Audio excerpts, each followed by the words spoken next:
लैंगिक अत्याचाराच्या एका प्रकरणामध्ये आरोपीला 2 महिन्यामध्ये फाशीची शिक्षा। मुख्यमंत्र्यांचं वक्तव्य। उद्धव ठाकरेंसह विरोधकांचा हल्लाबोल। शिक्षा 2 वर्षांनी झाल्याचं समोर।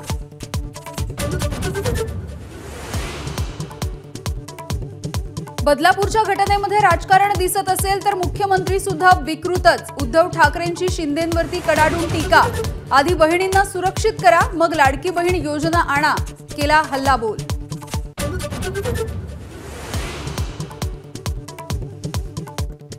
बदलापूर प्रकरणावरून मुंबई हायकोर्टाकडून पोलिसांची कानउघाडणी। एफआयआर दाखल करायला दिरंगाई झाल्याबद्दल संतापही केला व्यक्त। प्रकरण दाबण्याचा प्रयत्न झाल्यास कडक कारवाईचा इशारा।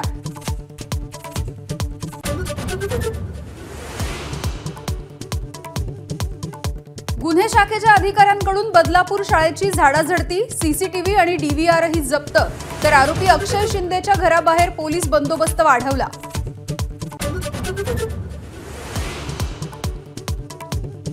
कोल्हापूरच्या शिये गावामध्ये 10 वर्षांच्या मुलीची हत्या। हत्येच्या आधी लैंगिक अत्याचार केल्याचाही संशय। 2 संशयित ताब्यात।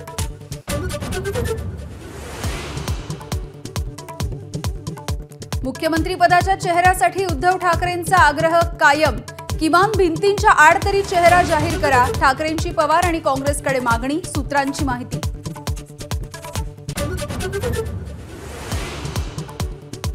विधानसभेच्या रिंगणामध्ये स्वतः उतरणार नाही। मनोज जरांगेंची एबीपी माझाच्या खास मुलाखतीमध्ये स्पष्टोक्ती।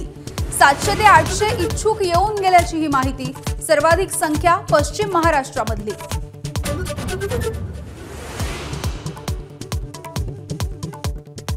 जालन्यामध्ये माजी मुख्यमंत्री पृथ्वीराज चव्हाणांनी घेतली मनोज जरांगेंची भेट। खासदार रजनी पाटीलही उपस्थित। आरक्षणाच्या मागणीवरती चर्चा सुरू। आंदोलनाच्या नंतर एमपीएससीची परीक्षा पुढे ढकलली, पण आंदोलनाच्या नंतर ठाम असलेल्या विद्यार्थ्यांची धरपकड।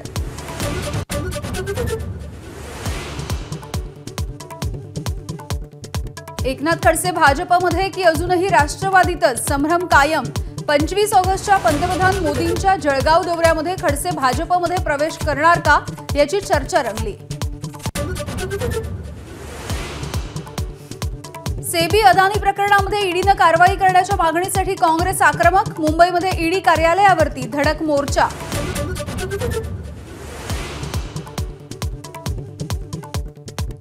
एबीपी माझाच्या बातमीची हायकोर्टाकडूनही दखल। बेपत्ता महिलांच्या मुद्द्यावर सरकारला नोटीस।